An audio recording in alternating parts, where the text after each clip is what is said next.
to create a radar to locate 7 mystical balls that summoned a giant dragon that granted a wish. Alright. Meanwhile, in high school, all I was able to do was not flirt with girls very well and have a C+ average. Our introduction to Bulma begins when she encounters Goku for the first time at the beginning of the series. She had set off by herself in search of the Dragon Balls to grant her wish. Well, what is it?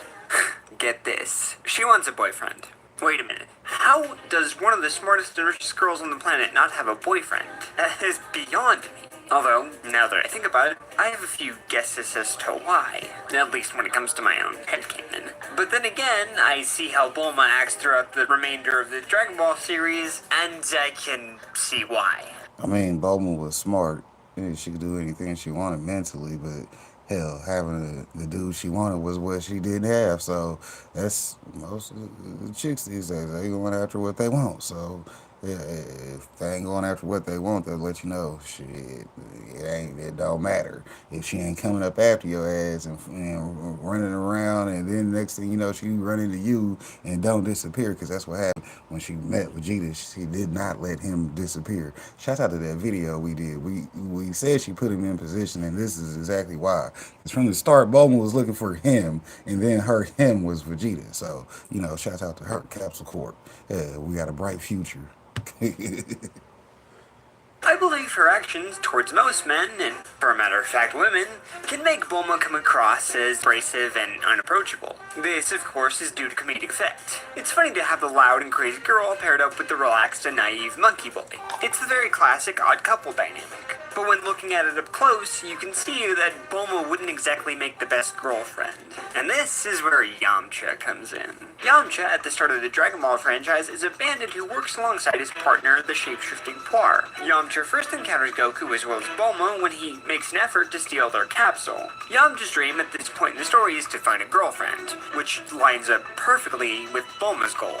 The only problem? It's not Bulma's attitude, surprisingly enough. See, Yamcha's actual wish for the Dragon Balls when he finds them is to rid himself of his phobia, that being women. Huh.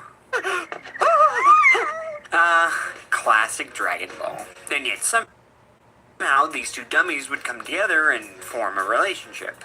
It's actually kind of sweet at first. Seeing a girl who wished to have a boyfriend, as well as a young man who dreamed of conquering his fear of women, grow closer and form a bond. And that's kind of all she wrote. Once the two form a relationship, there are a few moments here and there between the events of the tournaments, as well as the various story arcs. However, there is a time or two where there is a misunderstanding. As a result, the two of them rotate between an on-again, off-again relationship. And this is basically where we find them at the start of DBZ. Oh, we've made it to Z. Great. That means we've made it to Vegeta. I think it goes without saying that the most bizarre thing about Bulma and Vegeta's relationship is how it started. Not to mention the baggage that comes with it. To be crystal clear, I'm not labeling this as quote-unquote problematic. It's completely understandable for a character to be redeemed and find love with somebody whom you've had negative intentions for. After all, just because Vegeta had intended to destroy the planet and kill Bulma along with it, does not mean they can't fall in love. All that being said, I still think Vegeta indirectly killing Yamcha, Bulma's former boyfriend, makes their eventual relationship uneasy for me. Do you know what I mean?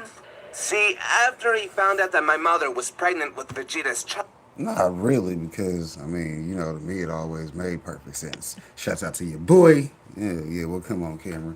10 people, hopefully somebody's subscribing. But anyways, you know, she first saw Vegeta when he whipped Zarbon's ass, okay? Don't take that out of context.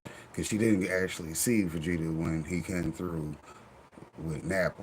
She didn't actually pull up on that fight, but she was there when she was like, oh, this was Vegeta, this was the guy that, you know, this was the guy that killed my Yamcha at first. She had never met the dude, you see what I'm saying? So when she actually got to meet the guy, because she was with Yamcha back then when he got murked, but she never got to meet Vegeta back then. She just knew that's the person that killed Yamcha. So then when she actually seen this little short devil, she was like, oh, well, damn, hold on. You know, Bulma's kind of raised to be a Spartan. She said, well, you killed my husband. You know what that means.